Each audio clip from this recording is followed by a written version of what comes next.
Hey everyone, today we're exploring a deep and thought-provoking topic, the struggle of someone who is awake but hasn't yet grasped the full truth. Imagine a certain type of person, someone who no longer buys into comforting illusions, yet hasn't found the peace that comes with complete enlightenment. They've broken free from the conventional molds of society and rejected the values imposed upon them, only to find themselves standing alone in a vast, empty space. This is the pain of awareness without full understanding, the sting of existential realization. The weight of existentialism. Existentialism is like waking up in isolation. It's not for the weak-hearted because it doesn't offer soothing reassurances about destiny or an all-powerful deity guiding the way. Instead, it forces you to confront a raw and unsettling truth. There's no inherent meaning handed down from above, no preordained path waiting for you to follow. Some describe this feeling as existential nausea, a dizziness that sets in when you suddenly grasp that there's no solid ground beneath you except the one you choose to create. Albert Camus spoke of the absurd, the paradox of humans craving meaning in a universe that offers none. Faced with this reality, we have a choice: either cling to convenient prepackaged beliefs like most do, or embrace the absurdity and carve out our own purpose, even if it isolates us. The existentialist takes the latter path. They reject imposed values, claiming true freedom, but with that freedom comes the burden of complete responsibility. No more blaming fate, no more relying on external forces, just them and the vast, open void of liberty. This is the struggle of those who see but do not yet fully comprehend. They are no longer deceived, yet they still search, hoping to fill the emptiness with meaning of their own design. It's like Sisyphus, endlessly pushing a boulder uphill only to watch it roll back down, knowing it's futile, yet persisting nonetheless. But even this is a form of resistance, a refusal to fully accept reality as it is. The existentialist fights the absurd, still wrestling for a reason to keep going, and so they continue to suffer. They have awakened from illusions but have yet to glimpse what lies beyond existentialism, where there's nothing left to chase. Beyond existentialism, the realm of true enlightenment. If the existentialist declares the world has no meaning, so I will create my own, the enlightened being takes it further. The world has no meaning, so why be attached to meaning at all? Buddha called this understanding emptiness, not just that the world itself is devoid of meaning, but that the self-seeking meaning is also an illusion.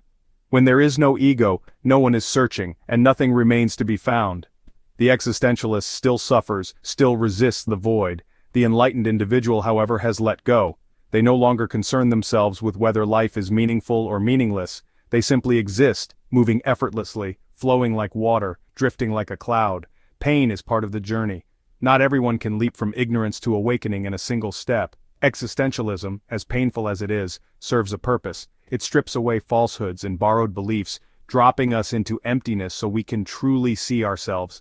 And if we have the courage to resist clinging to anything at all, not even rebellion, we may find something beyond existentialism, the boundless peace of one who has fully seen the truth. This is the pain of awareness without clarity, but it is also a threshold, a test. Move beyond it, and existentialism no longer holds you. There is no longer a need to seek, you simply are. Why do so many moral and inspirational sayings sound wise yet feel so hollow? We are surrounded by them. On social media, in self-help books, in motivational speeches. The more we hear them, the more they seem like catchy phrases without real substance. Take be yourself. It sounds empowering, but who exactly is yourself? The person you were yesterday, today, or the one you will become tomorrow? And if your current self is lazy or irresponsible, does that mean you should just embrace it? This advice solves nothing. Or, think positive. Don't be negative.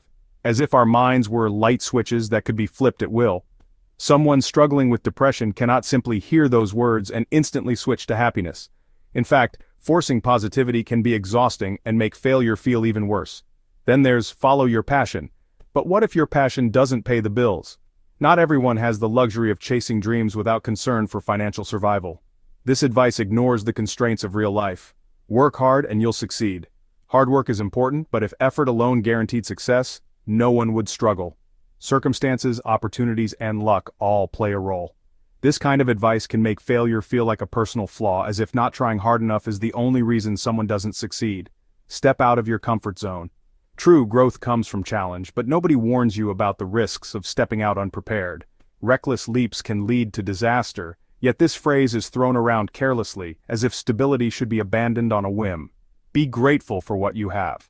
Gratitude has its place, but telling someone drowning in hardship to simply be thankful doesn't solve their struggles. Worse, it can discourage people from fighting for necessary change. The biggest issue with these moral slogans is that they don't show how to apply them. They offer a quick emotional boost, like reading an uplifting quote, but the effect fades, leaving people right back where they started. There's no practical guidance, no deeper insight. Real transformation comes from genuine understanding. It's never as easy as a one-liner meant to uplift spirits. These slogans appeal to emotions, not critical thinking. They give the illusion of wisdom but don't lead to true growth. Instead of chasing the latest motivational trend, ask yourself, does this advice hold true in all situations? Does it reflect how things actually work? Can I apply it meaningfully in my own life? If not, it's just another empty phrase.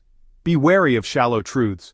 What truly helps you grow isn't a catchy slogan but a profound awareness of yourself and the way the world operates.